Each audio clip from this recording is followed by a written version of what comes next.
I'm now a 27-year-old woman in Louisville, Kentucky. This story technically begins at birth when I was taken from the hospital into foster care, but it wasn't until the age of 21 that I finally got the identifying information I needed to find my birth family. If you're adopted, you know that your entire life is feeling a sense of emptiness and loneliness, just waiting for the day to see your blood for the first time. It didn't help that I grew up in an abusive, overly religious household with my adopted family. So, at 21, I found them. Finally. I got the paperwork from the Kenton County Courthouse. I was only ever told that I was half Filipina and had to be put into a Catholic household. At 18, I was told non-identifying information that I had 5 siblings at birth. My mother, whom we'll call Misha, loved to write and knit. My father, who we will call Lynn, was a bass fisherman who wrote love songs on his boat. So the idea in my mind was this Catholic family who just didn't have the funds for a 6th child and wanted to give them the best life. Boy, was I wrong. I first Facebooked Misha and find out her last name was different. Okay, they got a divorce. I Googled first and maiden name, and there it was. She was currently in prison for cooking meth. I focused on her first because I couldn't find my birth father anywhere at first. My mindset was, well, if she is in prison for cooking, I'm sure she's been arrested before. I'm not in the slightest a judgmental person, but merely wanted to see more photos of the woman who gave birth to me. I press enter on the Google search, and this became the beginning of something that has haunted me until this day. She was on the Deviant Offender Registry for life. I looked more into finding a court document about it. She allowed several men, including family members, to abuse all of my siblings, including the boys. I can't contain myself and feel like I'm in a nightmare. She would get off to men doing this to her children, but this is something I later learned. I finally find Lynn, also in prison. 5 charges of interfamilial relations, carnal assault, and a few others. I was in shock. My entire childhood and life changed. This idea of what I always believed vanished. Now, long story short, I find my youngest sister that at first I believed was a cousin. Her number was on her Facebook. I call her, and she almost immediately asks, "Do you know what happened with our parents, or?" I tell her no, so she can speak her truth freely. My brother, a year older than me, had a learning problem, and Lynn took his anger out on him. He was thrown down steps and his arm broke. He was fed his own feces when his teacher told her birth parents that he had told her that he said that he was hungry and wasn't fed. My older brother was trained to beat up my younger brother for their sick enjoyment. They both were taken advantage of, but the younger one went through literal torture. The older brother was the favorite, if you can even call it that. They locked the younger brother in a room for days at a time, to starve and beat him. My siblings would feed him scraps under the door. As for my sisters, my older sister was Lynn's pet and was always in love with her. She had it worse because she would try to protect our younger siblings so they wouldn't endure it the way she did. Still to this day, she believes that she saved the youngest sister, but she doesn't have the heart to tell her she was still abused. They would be drugged, and terrible things would be done to them by anyone that would give Misha and Lynn money. They never had a steady place and sometimes only had a home of logs over a ditch to cover them from weather. They were later taken away after Lynn's brother ended his own life after finding out because he believed that he could have saved them since Lynn had done terrible things to him as a child. He ended his own life, and our aunt and uncle finally somehow found out and got them out of there. The CPS workers who had been working there for 30-plus years proclaimed that she had never seen anything like it. I also heard that when he was in the military that he had ended the life of a streetwalker by strangling her and leaving her to die. That's a whole other story. This is only scraping the surface, but I have never seen so much evil in my life. I am not religious by any means, but I can say that I was thankful to be saved from that.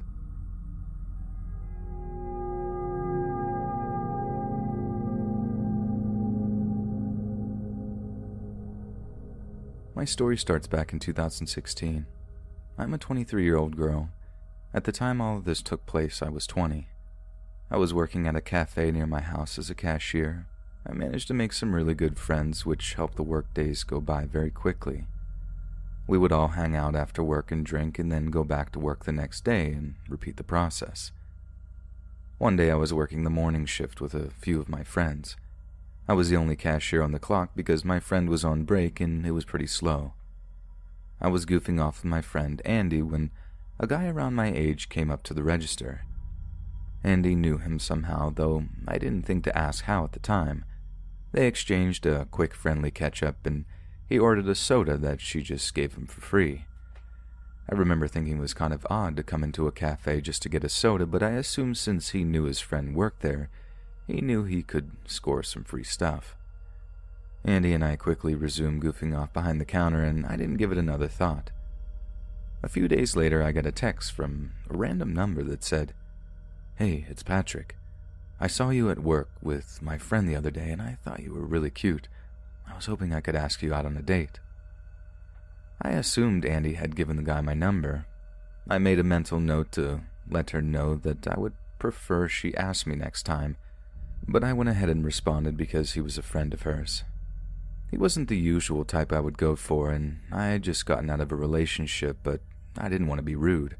I responded with a quick, "Oh hey, I remember. Thank you, I appreciate the compliment, but I'm not in the right place to start dating right now. I just kind of got out of a relationship. We can be friends though, right?" He said he was cool with it and started asking me questions about my last relationship. I explained that I was in a very restricting and controlling relationship. He was really supportive at first and completely took my side. After a few days of texting on and off, he continued to ask me random questions about my ex-boyfriend. And this is when things got a little bit weird because he started to sympathize with my ex, saying subtle things like, "Yeah, I wouldn't want you to hang out with other guys either because they all probably like you," or "I would probably be mad if other guys got to see you in short skirts." I chalked it up to him attempting to be cute and compliment me, and I decided to just ignore it. Things seemed normal for a while, and he would stop by the cafe to get a soda every once in a while. He was a little guilty of holding up the line with conversation, and I would have to politely ask him to let me take the rest of the customers. About a week and a half had gone by since he had first texted me, and he started to send me messages like, "Are you ready to date yet?" or "Do you like me enough to give me a chance?" That's when I started to get really concerned because I realized he had no interest in being friends and that he was secretly hoping he could change my mind. I wasn't ready to date after a week and a half, especially not someone who sympathized with the things that I hated so much about my last relationship. I told him this and he got really upset, but seemed to understand. Things began to escalate when he started showing up at the beginning of every single shift I worked. The time didn't seem to matter. If I opened, he would show up at 5 a.m. and demand I let him in the store even though the store wasn't open yet. The worst time was when he showed up at 5 a.m. with a soccer ball. I told him for the millionth time that I couldn't let him in because we weren't open yet. He began to kick the soccer ball up against the glass while I was completing my opening duties. It was extremely distracting and would startle me every time the ball hit the glass. On that particular day, we were getting a large produce shipment and he dribbled his soccer ball into the truck and was running around trying to evade the delivery drivers who were attempting to get him to go away. My manager didn't notice him standing around the door and unlocked it so that the drivers could bring their deliveries into our storage cooler. He slipped in through the door while they were in the back and began to play soccer all around the store while yelling, "Go on a date with me," over and over again. Thank God my manager heard the commotion and yelled at him to leave the store. As soon as the doors were open for business, though, he decided to hang around the register and say really inappropriate things when customers were trying to order. I was more annoyed than anything that he somehow knew my schedule, and I decided to confront Andy about this. When she came into work, he was sitting at a table watching me. I asked Andy to help me with something, and we went into the back of the cafe. As soon as we turned the corner, I quietly yelled, "Andy, why would you give that guy my schedule?" She had no idea who or what I was talking about. I told her that Patrick had been coming in every day at my scheduled times, and she swore she didn't give him my schedule or my phone number. This was when I got really freaked out because she told me they aren't even friends. The only reason she was nice to him that day was because he used to date her friend, and he's a really bad guy, and she was scared of him. She told me that I should completely cut off all contact and do my best to avoid him, but didn't go into details of his relationship with her friend. I blocked his number right then and there, and when I left for work, I left out the back door so that he wouldn't see me. Later that night, I got a call from a random number. I was waiting to hear back from my doctor because I had a hospital visit earlier that year, and they checked some blood samples earlier that week to make sure everything was good. The area code was right, so I answered it. To my horror, I heard Patrick's voice on the other end saying, "Why did you block me?" He sounded really angry, and I didn't know what to say because I was afraid. Before I could even think of anything to say, he went off on a really angry rant. "Do you think you're too good for me? No wonder your relationship didn't work out. You're just a tease. All you had to do was go on one date with me. Is that too hard for you? This is your last chance. Go on a date with me. You will regret it if you don't." Then, in a completely calm voice, he said, "I'll hurt something if you don't." I sat there completely stunned. I was absolutely not going on a date with this psycho, but I was afraid of what he would say or do if I said no. I guess I remained quiet too long for his liking because he said, "Wrong choice," in a low voice and hung up. I was supposed to work the next day, but I get really bad anxiety that makes me feel really nauseous, so I told Andy what was going on and asked her if she would cover my shift because I was freaking out. Thank God she said yes, because according to Andy, Patrick came barreling into the cafe demanding to know where I was. When Andy told him I was at home sick, he asked her where. Obviously, Andy didn't tell him where I lived and got the manager to tell him to leave and that he wasn't allowed to come back to that cafe again or they would involve the police. Andy also mentioned that as he left, he looked like he was gripping something shiny and long on his side. She only got a quick look, but believed it to be a knife. I ended up quitting my job at the cafe because I couldn't handle the anxiety of walking through those doors every day, and I absolutely don't answer unknown numbers. I don't know what I was planning to do or what would have happened if I had gone to work at all, but all I can say is Andy possibly saved me from serious injury and maybe even saved my life by taking that shift. Something was seriously wrong with Patrick, and I hope I never have to hear his voice or see his face again.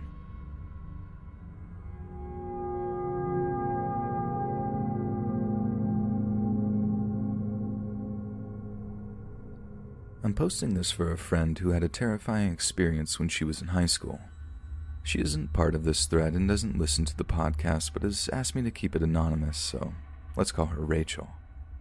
Rachel's parents owned a business and would often work late until 9 to 10 at night. Sometimes one of them would be off early, but oftentimes they would both be gone until after she went to bed.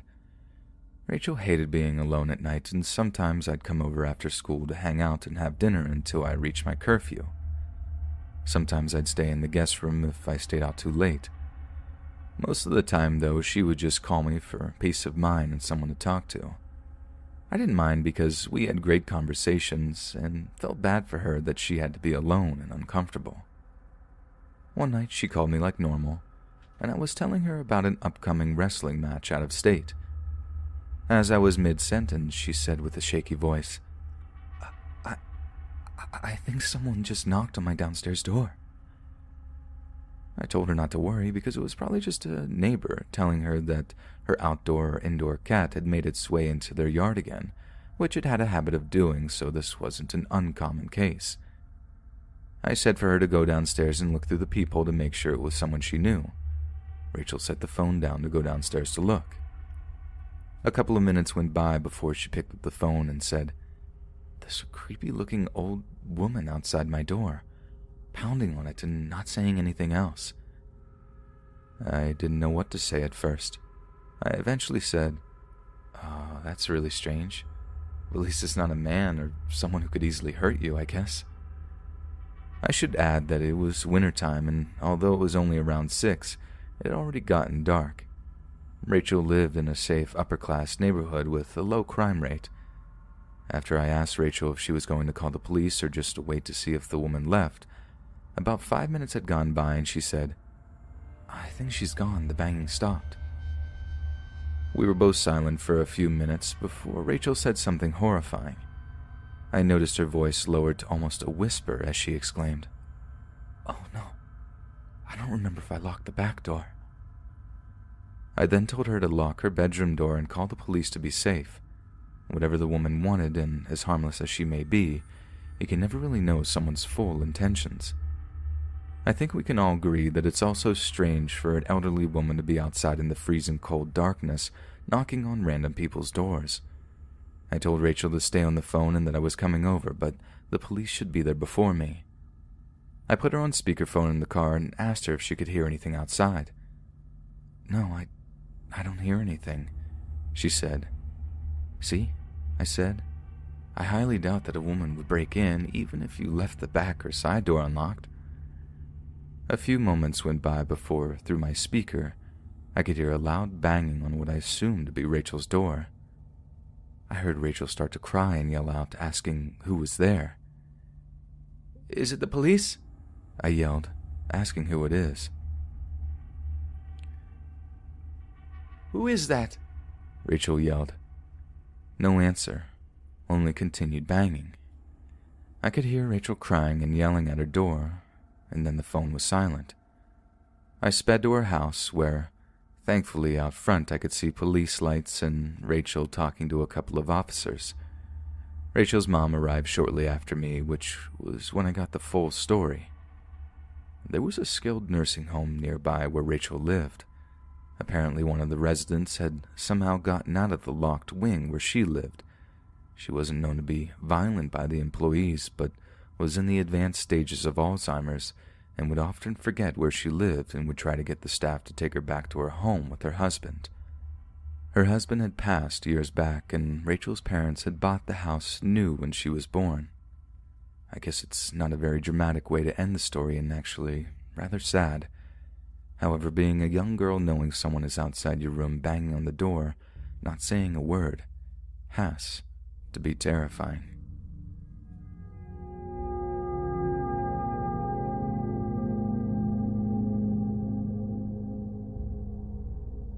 You could say I had a rough childhood growing up.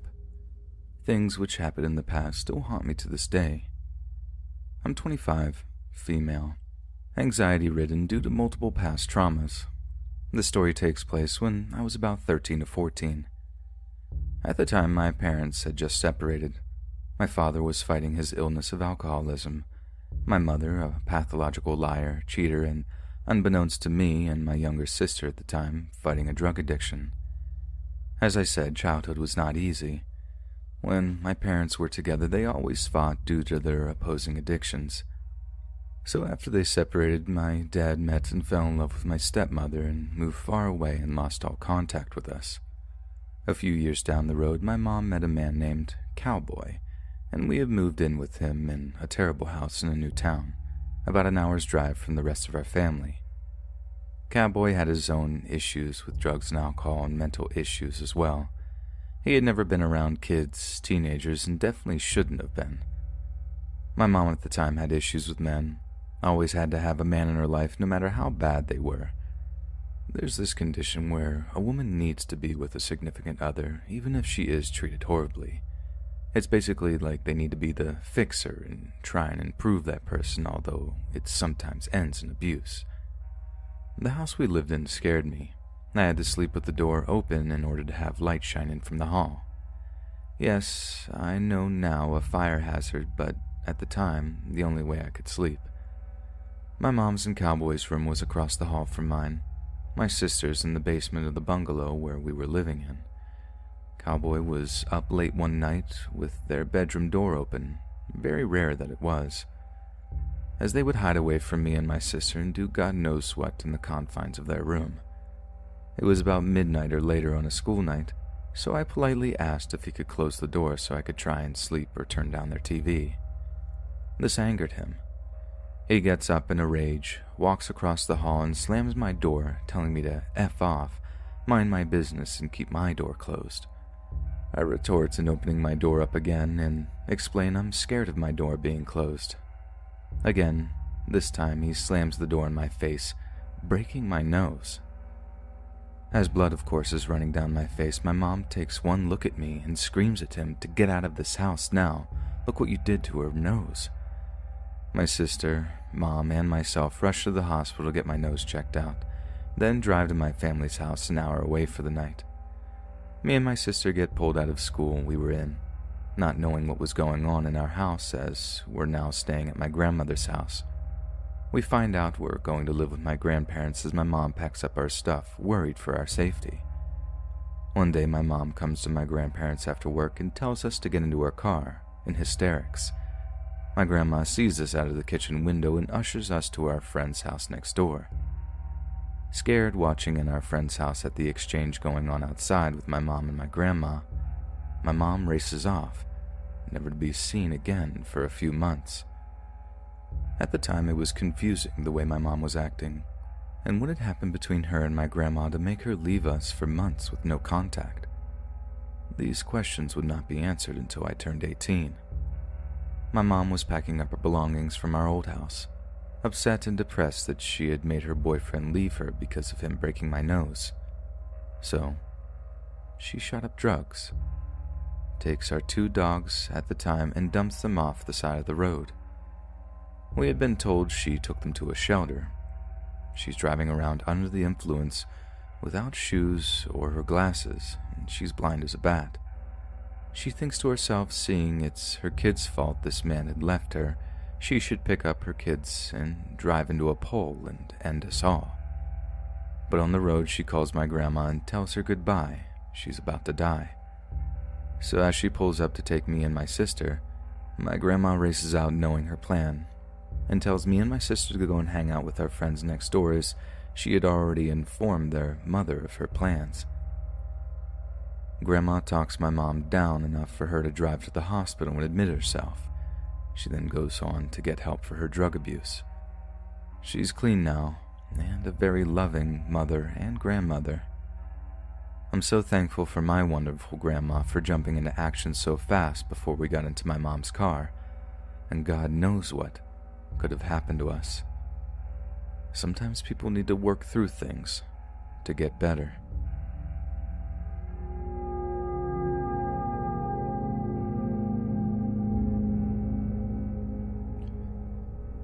I am a volunteer firefighter in a very small town in West Virginia, and have been for just over 3 years, being 16, male, when I joined and 20 now. Our station was built in 1974, and since then we had had 8 deaths of members of the department, 2 since I had been there. We lost 2 great men in March of 2018 on the line of duty in a fire truck wreck. In the fire truck that was wrecked, there are 2 seats in the front, and between them is the motor of the truck. Directly behind the front seats are 2 more seats that face out of the back of the truck on either side of the motor. There are also 2 seats in the middle rear of the cab that face out of the front. Our chief at the time, retired now, was driving the truck that day in March. Assistant chief, deceased, was in the hot seat, passenger. Lieutenant, deceased, was in the officer seat, rear-facing seat on passenger side. Chief engineer was in the rear-facing seat on the driver's side, and one of our younger firefighters, 17, was in the middle seat facing out the front. Anyone who has knowledge of the fire service or fire trucks will know that this type of engine is called a custom. Our assistant chief and lieutenant that were on the passenger side of the truck were both killed in the fire truck when it went off the road and hit a rock outcrop on the side of a mountain. They were killed instantly. Everyone else survived with 2 serious life-threatening injuries and the other with a broken arm. I told you that to tell you this. This is not my story, but my former fire chief who was driving the truck that day. One day, Chief was asleep on the couch in our station when he was awoken by a former chief telling him to wake up because we had a call. Chief awoke and saw no one around. There was no radio traffic, and the siren on the building was silent. Thinking it was a dream, he went back to sleep. After around 30 seconds, he was awoken to our station tones going off and the dispatcher coming across the radio saying that our station had a structure fire. The weirdest part about this is that the former chief that woke him up had died in 1996. This story took place in 2007. Now knowing that the station is haunted, not by bad spirits, but spirits of our fallen brothers, I get a lot of comfort knowing that when I go on calls, they're watching over us all. We even leave a spot open for them on the trucks when we roll out. Being a small volunteer station, we don't have a large membership. Remember, we don't get paid for this, and we all have our other full-time jobs. So now onto my story. On the night of Halloween 2019, me and one of our probationary members were at the fire station upstairs in our pool room. We were sitting at the pool table and I was helping him study to take his Mod 1 test the next evening. We were the only people in the building at the time this night. While studying, the nighttime officer in town texted us and asked us to come down and let him in to get a snack from the vending machine. We both went down, and while we were talking to him, there was a break in the conversation where the building was silent, except something broke through the silence. When we came downstairs, we had all left all the pool balls in the pockets of the table and the cover on the table. From downstairs, we started hearing the pool balls clacking against each other as if someone had started a game of pool. But we were the only people in the building, and there was no other way for anyone to get in other than the door we were standing in front of. When we walked back upstairs, officer with us, we searched everywhere in the upper level of the building to find nothing. Nothing but the cover of the pool table on the floor, and the balls scattered across the table as if someone had started a game, even though no one had touched it. I know it was one of the guys who hang around the station in the afterlife, but it's still just a little eerie knowing that they are there and can play pranks on us to intentionally scare us, not to get us to leave, just to mess with us. It was their thing when they were alive. I guess I should also clarify in my experience at the station that I think it was the two guys that died in the crash I mentioned earlier. They were both very big pranksters.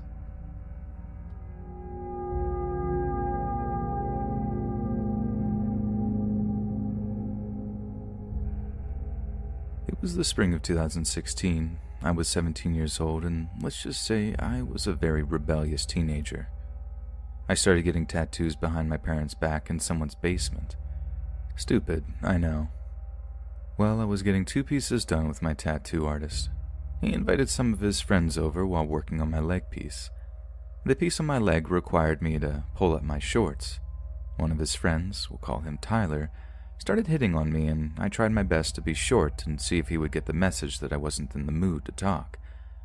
My artist finished my 2 tattoos and I was outside smoking a cigarette. Tyler came up to me and started asking me questions like, "Do you have a boyfriend? And can I get your number?" Well, I'm going to admit he was very attractive and I had given him my number. I did eventually meet up with Tyler that night and he asked me about my age. I told him I was 17 and he grew quiet. The pause was red flags, but of course I was young and ignorant. Tyler then proceeded to tell me he was 31 and that my age didn't really bother him.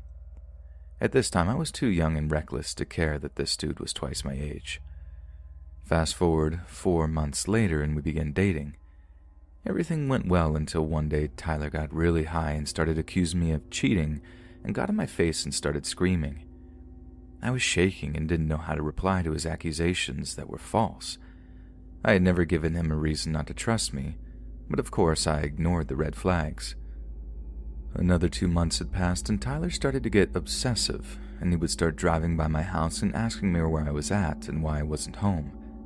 This freaked me out and I had went off on him, calling him a creep. Within that same week, Tyler started befriending my neighbors and would watch my house from their porches, and I had no clue he was doing this until one day he texted me, "I see you, and where are you going?" I freaked out because I couldn't see his Jeep anywhere, and I had texted him and asked him where he was, and he told me to turn around and look up. There he was, sitting next to my neighbor, waving at me. This made me mad, and I stormed inside, calling him and going off. Our relationship only got worse, and I was so stupid not to leave him. Tyler used to purposely drug me to steal money off me, and he still drove by my house. He would start calling me names and still even accuse me of cheating, and then it pushed him to putting his hands on me. It was September by then, and I was so terrified to leave. That same month, Tyler wanted me to go to this festival, and I agreed because it would make me feel easy if people were around and he wouldn't be so abusive.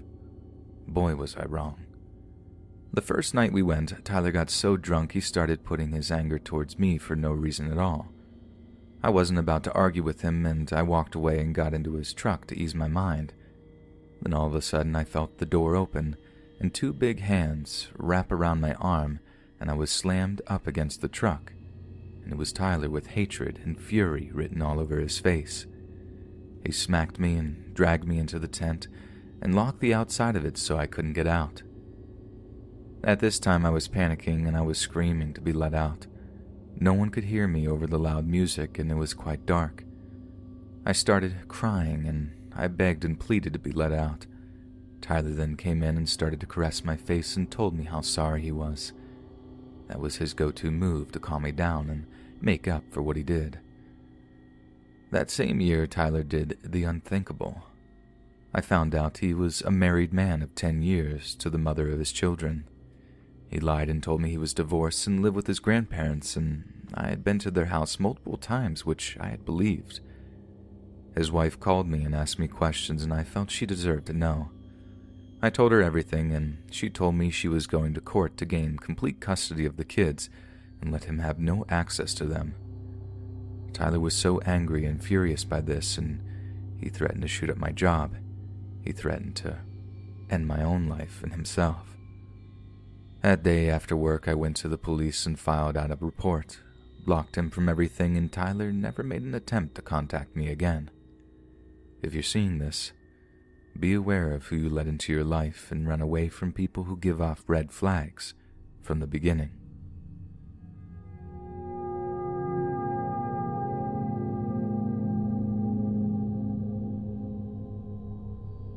I was just a kid of about 15 or 16 when this happened.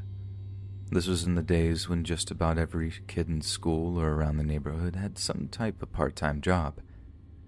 It was just a given that once you were old enough to push a lawnmower, shovel a driveway, or rake leaves, you spent a portion of your day working for your own money. As this was decades before the invention of the internet, having a job was something kids just accepted and some jumped into with relish. It was a great excuse to get out of the house and make a little pocket money in the process. My first part-time job was typical for that era. I had a newspaper route. That will tell you how long ago it was. I'm in my late 40s now, but can still remember riding my bicycle to the corner to collect the bundle of papers that had been dropped there, counting them out to make sure I hadn't been shorted, insert whatever flyer or ads were included for that day, and pedaling door to door for blocks to deliver them. Right here I can tell you that all that old movie stuff you see of the kid on his bike zipping merrily down the street, chucking newspapers blindly in the directions of homes as he passes, is complete nonsense. If a kid back then went meandering around the neighborhood flinging newspapers from his bag all willy-nilly, he'd get fired in a hurry. It was kind of a big deal to be a good paperboy. You knew not to ride on the grass, let your bike drop onto anyone's bushes after hopping off, and to keep clear of the flower beds. This was the suburbs, where practically everyone obsessed over how nice their yard looked. So the better you treated your customers and their yards, the better the tips were when you collected the money each month, and some even bigger ones come Christmas. They even had trophies for the best paperboy in the county. I even won a trophy once. The thing was 2 feet tall, made of fake gold and marble with a figurine of a paperboy on top, delivering bag and all, holding a rolled newspaper raised to the sky. This stuff was taken seriously. Monday to Friday, the papers were delivered in the afternoon.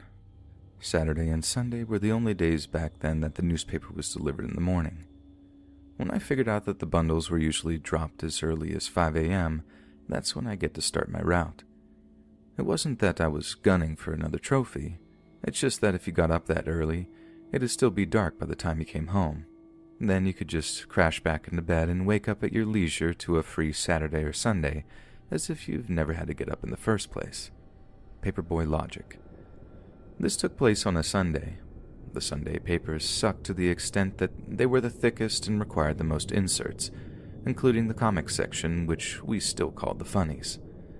So I often had to take true trips, leaving half of my bundle by the street post on the corner to deliver the first part for the route, and then go back for the rest. It could be a huge pain, but it was better than getting a hernia dragging a 2-ton newspaper bag along behind you. The first half of my route was almost entirely apartments. This made for quick deliveries. I could zip into these small 2-story apartment buildings, set the paper down in front of each door, and zip right back out. 8 deliveries in less than a minute. The second half of my route had houses spread out and around the then sparsely developed area.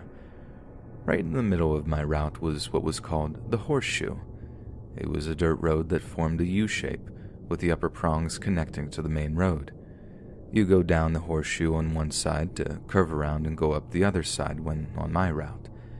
There was only 5 houses spread along the Horseshoe with large gaps between them. There was maybe 1 or 2 streetlights along the way, mostly obscured by the branches of overhanging trees. So it was usually pretty dark. If you didn't know the way by heart, you'd be riding into a grove of trees or roll right into a ditch.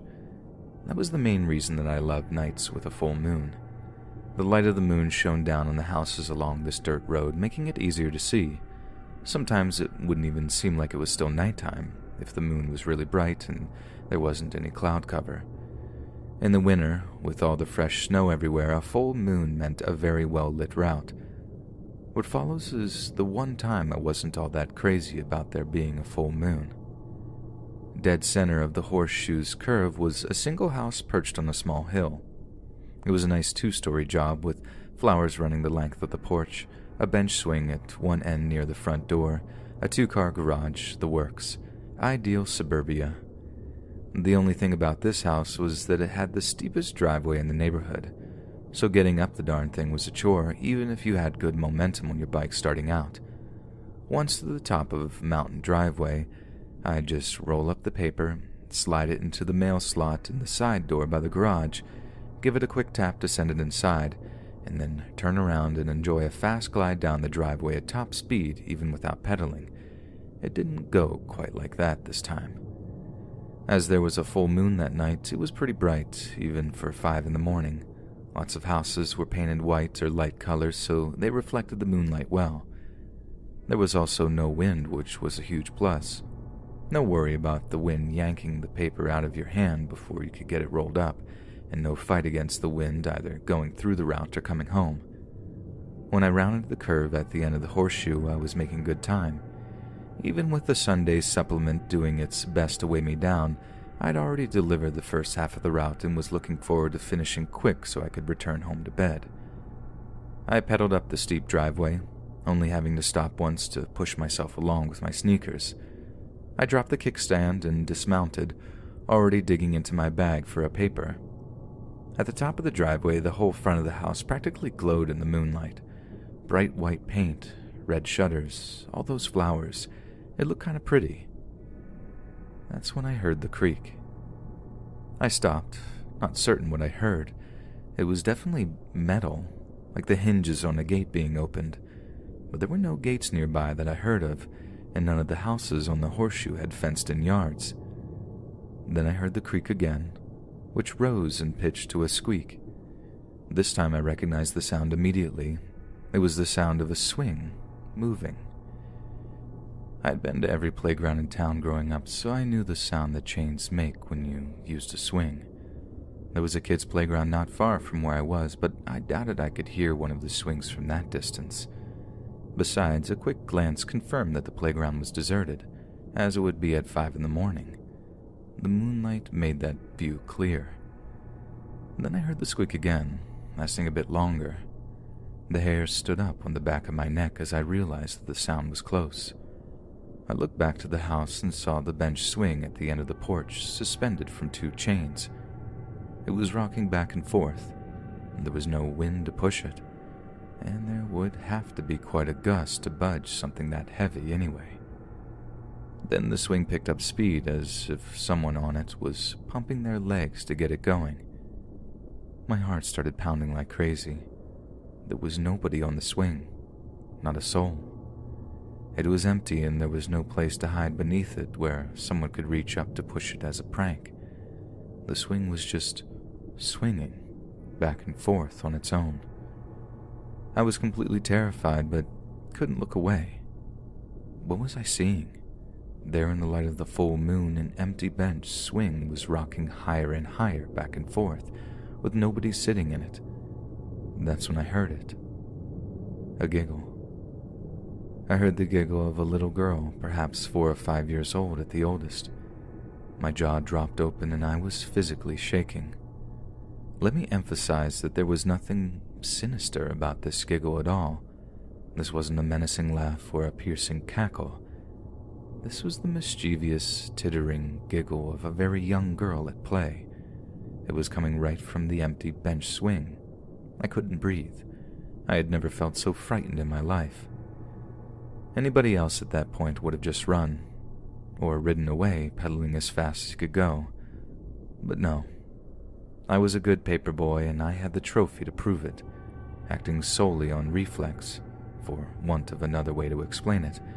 I yanked one of the bulky Sunday papers from my bag and fumbled with it, trying desperately to roll it. I needed to get rid of that thing fast so I could get out of there. The dead air just above the swing let out what sounded like a short chuckle, as if whatever was laughing had tried to cover its mouth. The swing kept swinging. I was gibbering like some kind of lunatic as I fought with the paper. Fold, why would you fold over? I eventually turned with half-rolled newspaper to push it through the mail slot. It wouldn't fit. It was way too thick. Why did the Sunday papers have to be so huge? I pushed, pulled back, pushed again, doing little more than shredding the front page with failed attempt after failed attempt. Frantically, I kept glancing back at the swing to see if anyone was there, but there was no one. Just the empty swing still rocking steadily. I gave up and just rammed the stupid paper into the slot as hard as I could, squashed into a rumpled mess, half in and half out of the slot. I abandoned the newspaper and scrambled for my bike. I couldn't even get on it. I was shaking so badly and freaking out so much that it was like I had forgotten how to ride a bike. I ran down that steep driveway, dragging the bike behind me with one of the handlebars. Once I reached the dirt road, I finally was able to get onto my bike. But it felt like something had grabbed it, holding it back. I looked down to see the kickstand was still down, digging a thin rut into the dirt beside me. I smashed the thing back with my heel and pedaled for all I was worth.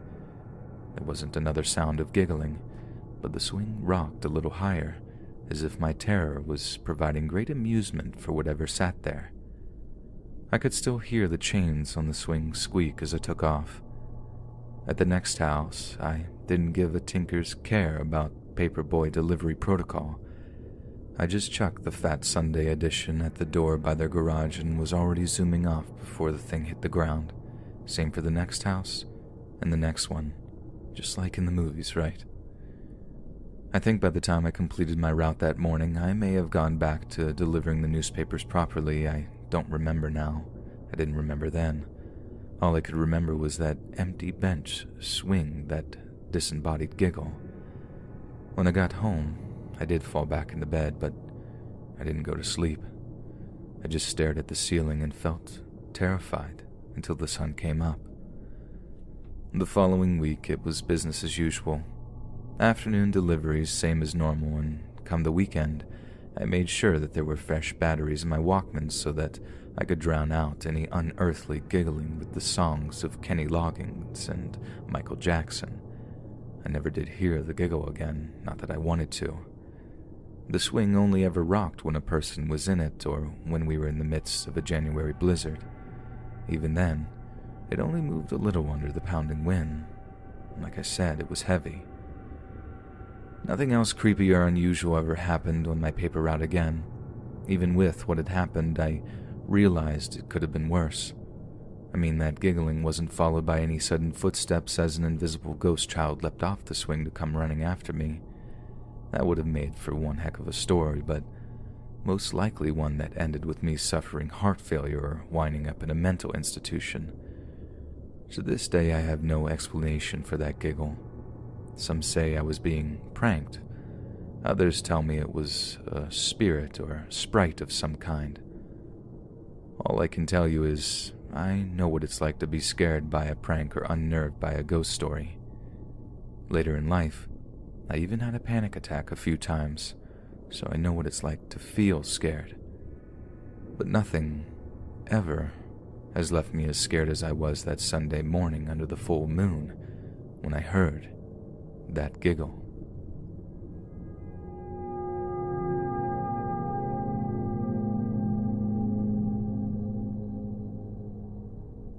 For context, I'm a female that attends a Northern California community college. It's an overall great college, but the downside to this campus is the location. The layout of this building in particular has 4 floors total and also has stairs that point directly to the street and to the other parts of the campus. Let's just say our city ranks number 8 in 10 murder capitals of California. Crimes are the norm here, and with that included, we have your average creeps.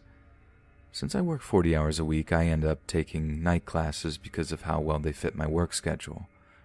Recently at our campus, we had a homeless man expose himself to one of my classmates after class. Evidently was caught due to the security footage, and obviously that wasn't a smart move. We also had another unrelated incident where a man was hanging around the women's restroom and evidently was caught as well. Since this specific incident has occurred, I've been checking my emails for updates on this recent incident that happened on our campus, but no luck. As I was exiting out my chemistry class, feeling dazed after taking our 3rd exam of the semester, I call my boyfriend because we planned after class to get groceries. I usually take the stairs that are directly near the street because it's a quicker way to get to the parking lot. My boyfriend mentions that we should meet up at a Walmart store, and I agreed. As I was going to hang up the phone, I noticed a lone man on the 1st floor with his bike just standing there. I did a double take to see if he was waiting for anyone in particular, but was just standing there with no expression. My boyfriend mentioned that he'll be at the store in 10 minutes, and suddenly I hear the man laugh maniacally. It is a strange resemblance to the Joker, like the recent Joaquin Phoenix movie, and thoroughly sent chills down my spine. Stay on the line, please, don't hang up. There's a man on the 1st floor laughing at what seems to be nothing. Oh God, it's so creepy. He's just standing there. Okay, I can hear it too. I'll stay on the phone. I head across the building to head to the other stair exit, and as I'm doing so, I still hear the man laughing. My boyfriend told me it's wise to find another classmate or a student so I'll be able to buddy up, but due to having an afternoon class, most students have already returned home. As I'm heading downstairs, and out of the corner of my eye, I can see the man is now heading to my direction, and I bolt back up. Forget that, and head back to my classroom, and report it to my professor, which then reported it to campus police. So far, no email has been sent back to me about the incident, but ever since this happened, I can still hear the man's mortifying laugh.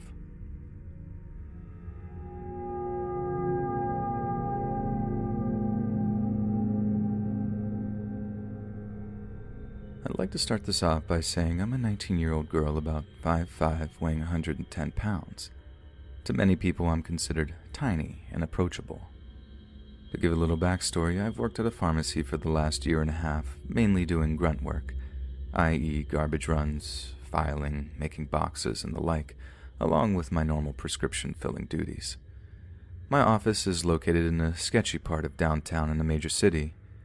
It is on the 3rd floor of a 4-story building that faces a busy road in the front, and an older, run-down residential area to the back where the garbage bins are fenced in next to the underground parking entrance. Directly across the alley that the bins are in is a worn-down yellow house that rarely sees the light through the overgrown trees and vegetation in the yard behind the gate.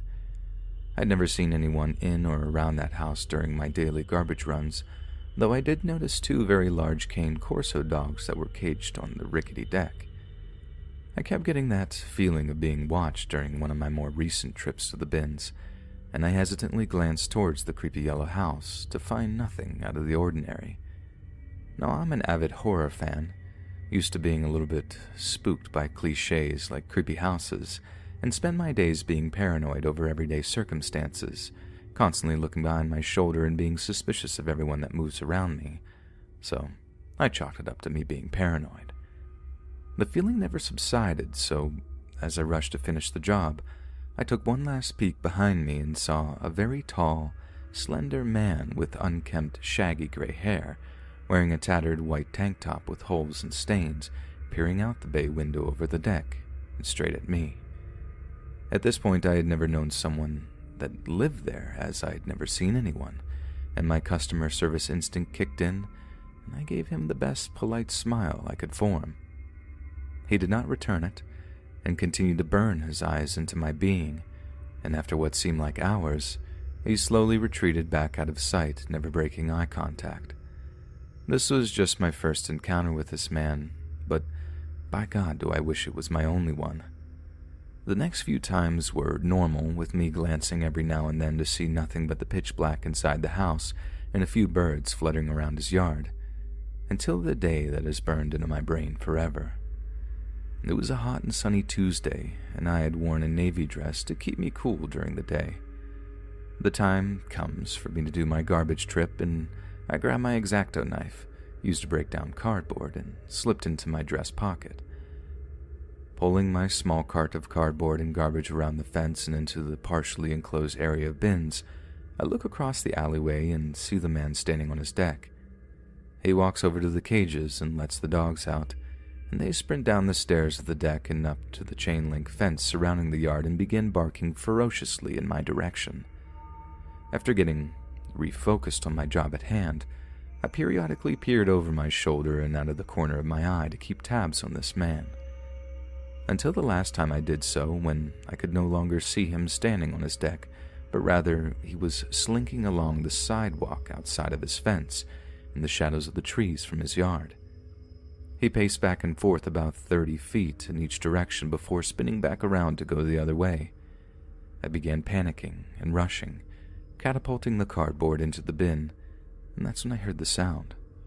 Rocks from the gravel alley being scuffled under heavy footsteps. I mustered up all the courage I could and turned my entire body to face the man, my hand in my pocket gripping the knife tightly, ready to defend myself.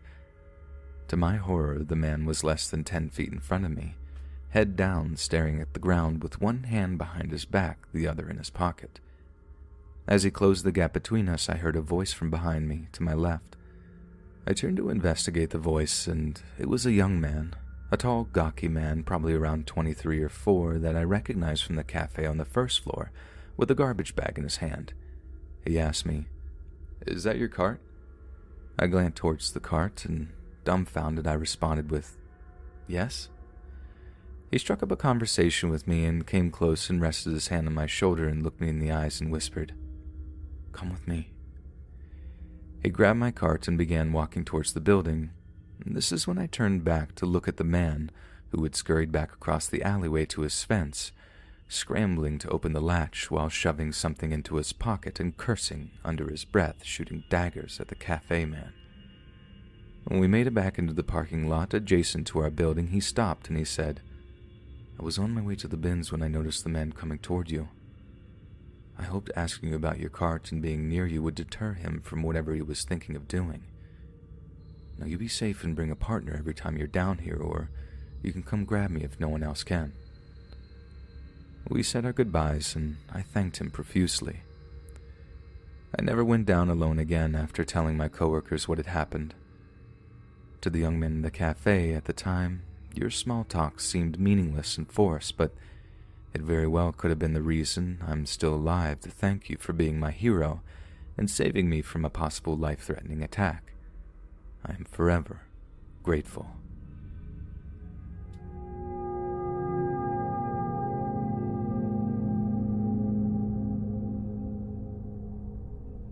So this happened about 2 years ago when I was 20. I'm quite a small female. I was doing some shopping in town, alone. I still remember that it was a warm Sunday afternoon. People were out with families and it was quite busy in the city center. I had some free time, so I decided on paying my grandma a visit. To get to her place, you need to take a 20-minute bus ride from where I was. I was waiting for my bus and I noticed this man staring at me. He wasn't much older than I was, and I still remember he had on a bright yellow hat. I usually don't really care when someone looks at me, but this man was staring at me with a sort of anger, like I had done something to him. Most people in the bus stop were either facing the traffic or looking at the coming buses, but not him. He had his back to the traffic and was just staring at me.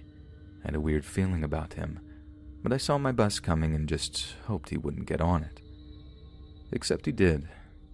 I quickly sat in the window seat, and luckily for me, this old lady sat next to me.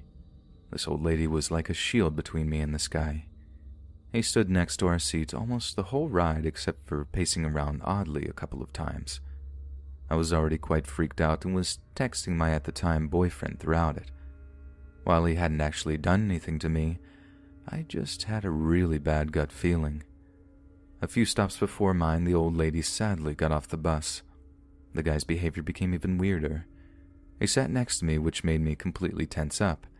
I refused to even look at my phone or text anyone in case he saw something he could use to look me up later. I think he sensed me tensing up, so we got up and went back to either standing next to my seat or pacing around the bus. My stop came and I waited until the last moment to get off the bus. Sadly, he also managed to get off the bus. What followed confirmed that he was indeed after me. I guess in an attempt to put me off again, he ran ahead of me on the road and kept glancing back. Him doing so actually gave me the only out from the situation. You see, if he would have kept walking behind me, I would have been forced to A, either make a run for the apartment door and hope I was fast enough to close the door before him, or B, run in another direction and just hope I would have reached any place safe before him. I was out of the city center now, and there weren't many people around either to help me. So in that split moment, I decided to turn around, walk in the other direction, and dial my mom. It's pretty bad, but I decided to call my mom in case anything happens to me, so she would know who it was. I told my mom what happened, and she told me to make a run for it. Down the road, there was this small burger place that would have a security guard. She told me to run for it and just tell them what was going on, so I did. I glanced back and saw the guy running after me, which almost made me cry. Luckily, I reached the burger place before he caught me. From the window, I saw him crossing the road. I guess him seeing me get into the burger place threw him off. I have no idea why he was so fixated on me or what his plans were if he caught me. I'm not even sure. I want to know. Hey guys, thanks for listening. I just first want to give a shout out to Maltopia. Maltopia is a multimedia dark fiction company started about 5 years ago by 3 longtime friends. All of their stories, artwork, and narrations are original works that take place in the literary world of Maltopia, and their first book, The Red Sun by Mark Anzalone, was just published by Wild Blue Press. In addition to their podcasts and YouTube narrations, they're also working on a novel trilogy, 2 collections of short stories, a graphic novel, and a tabletop game. Find out more at maltopia.com, and stick around to hear a sample. Do you love horror stories or weird fiction? Enter Maltopia, a new world of horror fiction. Maltopia is a YouTube channel audio series that features horror, dark fiction stories, and series that take place in the same strange universe. Listen to the Shepherd of Wolves series, where a killer who uses the bones of his murdered family as weapons is lured into a dark and mysterious game. Discover the Lost Journals and Tomes series, which delves into the many events and people of Maltopia through first-person accounts. Or check out Maltopia Tales, gripping stories that explore the macabre nature of this bizarre and haunted world.